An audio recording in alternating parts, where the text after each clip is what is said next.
আসসালামু আলাইকুম। আমি এখন আছি রাজধানী ঢাকার একটি অন্যতম সুন্দর একটি স্থান রমনার পার্ক। সাপ্তাহিক ছুটির 2 দিন শুক্র থেকে শনিবার হাজার হাজার মানুষ এখানে ঘুরতে আসে এই রমনার পার্কে। রমনার পার্কের গাছগাছালির মনোরম পরিবেশ দর্শনার্থীদের আকৃষ্ট করে। রমনার পার্ক বাংলাদেশের ঢাকা শহরের রমনা এলাকায় অবস্থিত একটি উদ্যান। এখানে প্রতি বছর পহেলা বৈশাখের অনুষ্ঠান হয়ে থাকে। এটি রাজধানীবাসীর পেরাত ভ্রমণের মূল কেন্দ্র।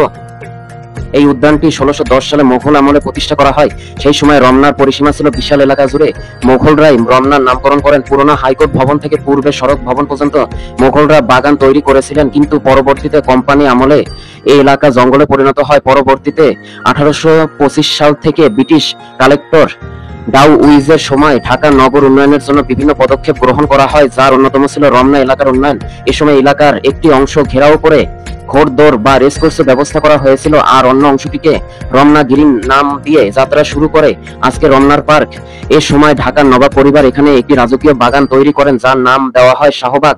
তখন পার্কের আয়তন ছিল প্রায় 89 একর। এ সময় ঢাকার নবাবরা এখানে একটি চিড়িয়াখানাও গড়ে তোলেন। 19 শতকে ব্রিটিশ শাসক এবং ঢাকার নবাবদের সহায়তায় এটির উন্নয়ন সাধন করা হয়।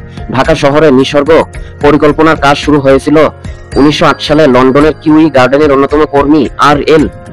পিরাউ ডলকের তত্ত্বাবধানে শহরের সেই নিসর্গ পরিকল্পনার ফল ছিল রমনা পার্কের উন্নয়ন। 20 বছর লেগেছিল সেই কাজ শুরু হতে, যা 1928 সালে শেষ হয়। 1947 সালে ভারত বিভাগের পর রমনা ঢাকার একটি গুরুত্বপূর্ণ এলাকা হিসেবেই থেকে যায়। শাহবাগ থেকে ইডেন বিল্ডিং সচিবালয় পর্যন্ত নতুন একটি রাস্তা করা হয় এবং এই রাস্তার পূর্ব দিকের অংশ হয় বর্তমান রমনা পার্ক। বর্তমানে সুপ্রিম কোর্ট ভবনের উত্তর পূর্ব কোণে চিড়িয়াখানাটি তখনও বিদ্যমান ছিল। চিড়িয়াখানার প্রাণীদের মধ্যে ছিল শুধু গুটি কয়েক বাঘ, ভাল্লুক এবং বিভিন্ন জাতের কিছু পাখি। পরে চিড়িয়াখানাটি মিরপুরে তার বর্তমান অবস্থানে সরিয়ে নেওয়া হয়, তবে আনুষ্ঠানিকভাবে রমনা পার্ক উদ্বোধন করা হয় 1949 সালে। প্রতি বছর পহেলা বৈশাখে বর্ষবরণ অনুষ্ঠান হয় রমনার পটমূলে ছায়ানটের আয়োজনে। বর্ষবরণ অনুষ্ঠান এখন অনেক জনপ্রিয়। রাজধানীতে পেরাত ভ্রমণের অন্যতম প্রধান কেন্দ্র রমনা পার্ক। এটি ঢাকার ফুসফুস হিসেবে পরিচিত। প্রতিদিন সকালে ও বিকালে এখানে হাঁটতে ও ব্যায়াম করতে আসেন কয়েক হাজার মানুষ।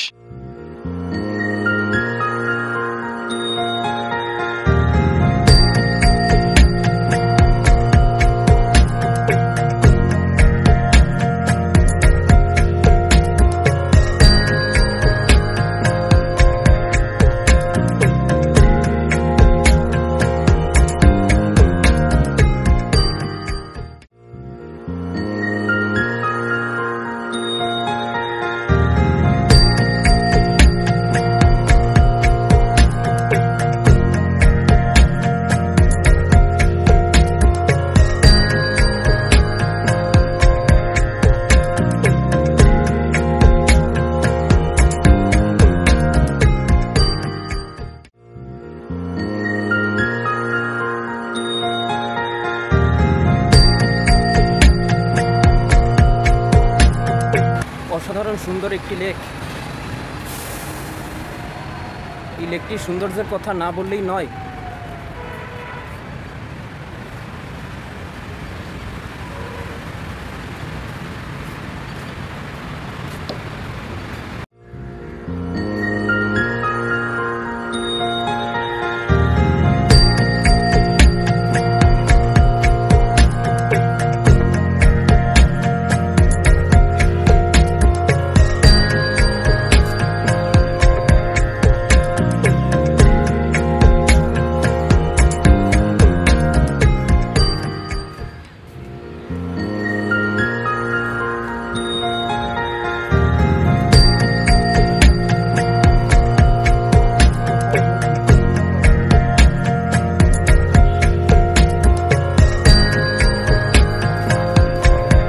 তো ভালো থাকবেন, সুস্থ থাকবেন। আসসালামু আলাইকুম।